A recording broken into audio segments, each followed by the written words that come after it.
जी हाँ दोस्तों, तो क्या आरएसएस प्रमुख मोहन भागवत के अरेस्टिंग का था ऑर्डर? एटीएस के अधिकारी रहे एक शख्स के बयान से पूरे देश में मच गई खलबली।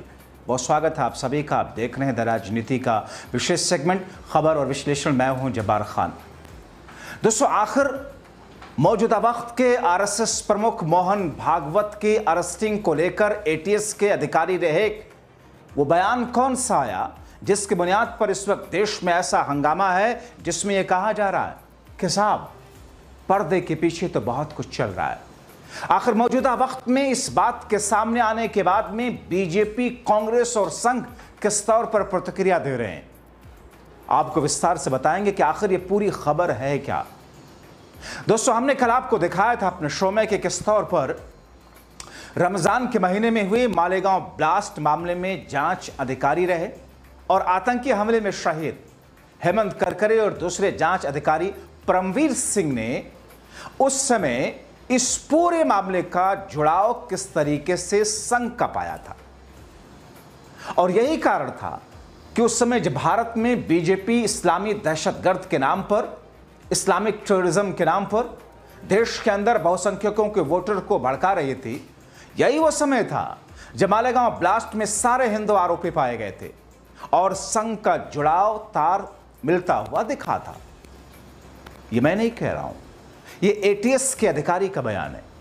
तभी एटीएस के बड़े अधिकारियों द्वारा संघ प्रमुख आज जो हैं मोहन भागवत की संलिप्तता की बात सामने लाई और इसी आधार पर उस समय एटीएस में इंस्पेक्टर रहे एटीएस अधिकारी महबूब मुजावर को गिरफ्तार करने की बात कही गई, महबूब मुजावर के जरिए। अब दोस्तों, उस वक्त एटीएस के अधिकारी रहे गालिबन इंस्पेक्टर के रैंक पर महबूब मुजावर ने एक बड़ा खुलासा किया। इतने दिनों के बाद महबूब मुजावर ने खुलासा करते हुए पूरे देश को चौंका दिया। कहा कि उनको ऊपर से आरएसएस प्रमुख मोहन भागवत को अरेस्ट करने के लिए कहा गया था। सबसे पहले आप सुन लीजिए महबूब मुजावर, ये जिनको आप सफ़ेद कुर्ते में या दाढ़ी में आप देख रहे हैं, एक मुस्लिम अधिकारी रहे एटीएस के, क्या कह रहे हैं। मालेगांव बम ब्लास्ट के बारे में जो कल वर्डिक्ट आया, वो गुने का तपास, वो गुने का तपास जो कल वर्डिक्ट आया उसका तपास मैंने किया नहीं।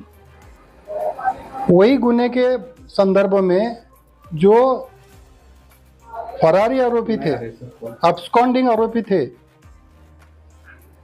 उनका तपास मेरे तरफ था।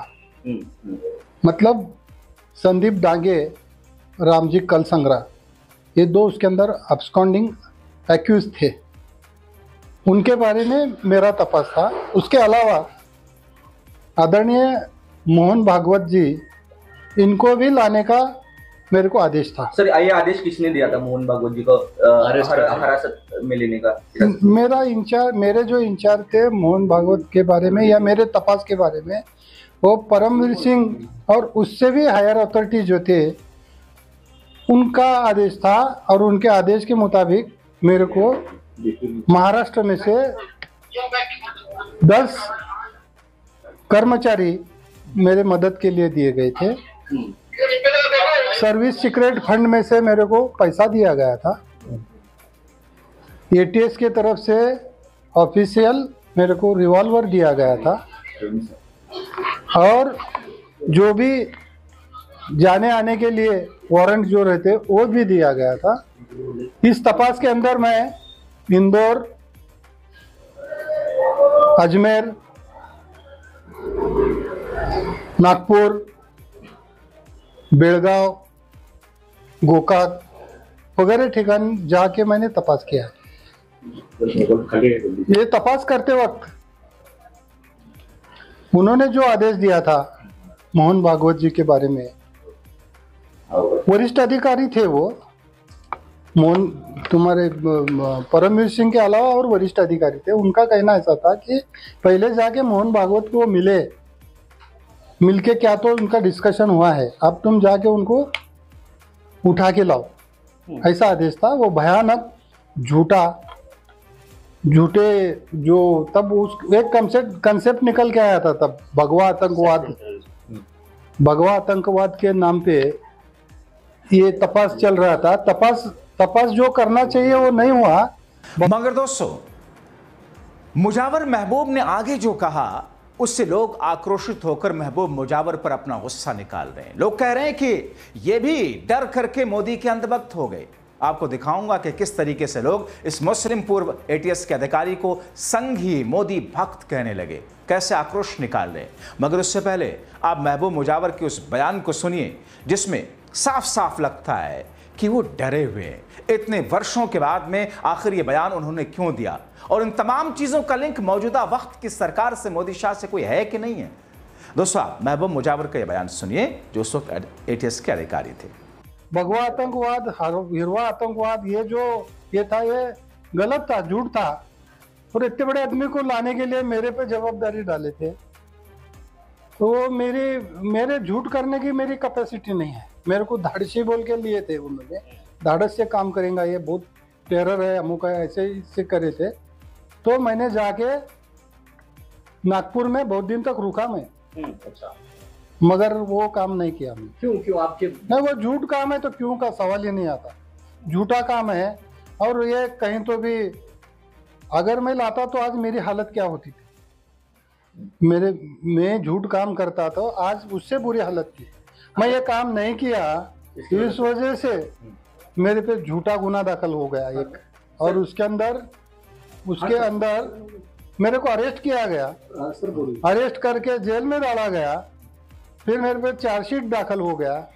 फिर मैं जितने मेरे पास एविडेंस थे ये एटीएस के बारे में, मोहन भागवत जी के बारे में, या रामजी कलसंगरा, संदीप डांगे के बारे में, मैंने वो पूरे डॉक्यूमेंट और मेरा जो कहना है, मेरा एफिडेविट है, वो मैंने यहाँ के कोर्ट में पेश किया। मैं निर्दोष छूटा उसमें से। अभी निर्दोष छूट के 10 साल हो गए मेरे को। तो उसके बाद में लाईव्ह आहे माझं, प्लीज ते थोडं सहकार्य करा। मगापासून लाईव्ह आहे, थोडं एक घेऊ दे। उसके बारे में जब मैं निर्दोष छूटा तो वो डॉक्यूमेंट, जो भी रिकॉर्ड पे डॉक्यूमेंट है, वो पूरे डॉक्यूमेंट एनआईए के कोर्ट में चले गए। और वहां पे भी दोस्तों, तो एटीएस के अधिकारी रहे महबूब मुजावर का ये बयान, अपने महाशय के बयान को सुनकर अंदाजा आपने लगाया होगा कि क्या कहने का प्रयास कर रहे हैं। अब इस बयान पर लोग क्या कुछ कह रहे हैं वो भी जल्दी से आपको बता देता हूं। सोशल मीडिया पर लोग अपने अपने तरीके से प्रतिक्रिया दे रहे हैं। एक सोशल मीडिया यूजर ने लिखा, अरेस्ट किया क्यों नहीं, गोडसे गैंग का मुखिया वीर था, अफसोस के अधिकारी जानबूझ करके उसे बचाने लगे। इसी तरह इस गैंग का मुखिया भी कोई हो सकता है। एक दूसरे यूजर ने लिखा, यह अफसर तो डरपोक निकला, ऐसे लोगों की वजह से बेगुनाह मुस्लिम युवकों का जीवन बर्बाद कर रहे हैं आरएसएस वाले। दोस्तों, ऐसे न जाने कितने यूजर सोशल मीडिया पर इनके खिलाफ में अपनी भड़ास निकाल रहे हैं। ये मामला तब उन्होंने उठाया जब इनको लगा कि साहब मोदी शाह का राज है, सारी एजेंसियां इन्हीं के हाथ में 11 वर्षों से है। और अब जबकि मालेगांव ब्लास्ट में सभी भगवाधारी आरोपी बरी किए जा चुके 24 घंटे पहले, तो इनकी जुबान खुल रही है। जबकि कल अदालत के उस फैसले को लेकर के देश के 60% लोगों में असंतोष दिखा। दोस्तों, कल मैंने इस पर एक शो किया था, शो करके सारी तफसील बताई थी। आप उस शो को दोबारा जाकर के देख सकते हैं। मालेगांव ब्लास्ट में सभी हिंदू नाम वाले आरोपियों को बरी किए जाने पर किस तौर पर हंगामा मचा था, ठीक वैसे ही जैसे अयोध्या के प्रकरण में बाबरी विध्वंस के बाद में सारे आरोपियों को बरी कर दिया गया था, जिसमें बीजेपी के बड़े नेता थे। मगर इस पर कांग्रेस के महाराष्ट्र अध्यक्ष हर्षवर्धन सकपाल ने फैसले पर जो सवाल उठाया था कि विस्फोटक हुआ था, लोग मरे थे, लेकिन इसे किसने अंजाम दिया।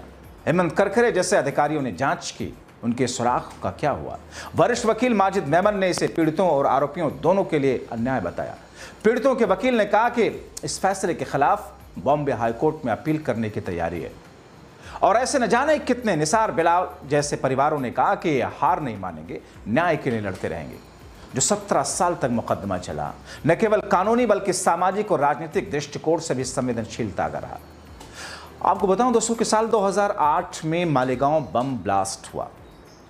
एनआईए, जो कि सरकार की एक एजेंसी है आतंकी जांच करने के लिए, 7 आरोपियों को गिरफ्तार किया गया। मगर एनआईए के कोर्ट्स ने उन 7 जिनका नाम जो भगवाधारी हैं, सबको बरी कर दिया। इसमें 6 लोगों की जाने गई थी ब्लास्ट में। 100 से अधिक लोग घायल हुए थे। पीड़ितों के परिवारों ने 17 साल तक इस कानूनी लड़ाई में इंसाफ की उम्मीद बनाए रखी, लेकिन 31 जुलाई को आए एक फैसले ने उनकी उम्मीदों को चकनाचूर कर दिया।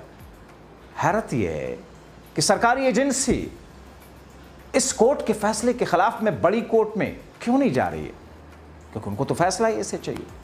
मगर दोस्तों, अब जो उस वक्त एटीएस के अधिकारी रहे महबूब मुजावर ने कहा, किस कारण कहा, क्या डर था उनका, क्या डर है अब उनका, क्या लालच है अब उनका, ये सवाल लोग उठा रहे।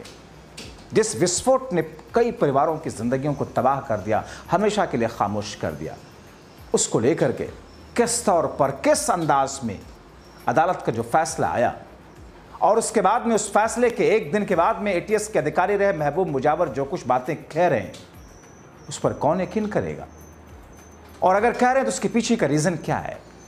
मगर दोस्तों, अदालत का फैसला जो भी आया, सवाल बाकी है कि फिर मालेगांव ब्लास्ट किसने किया।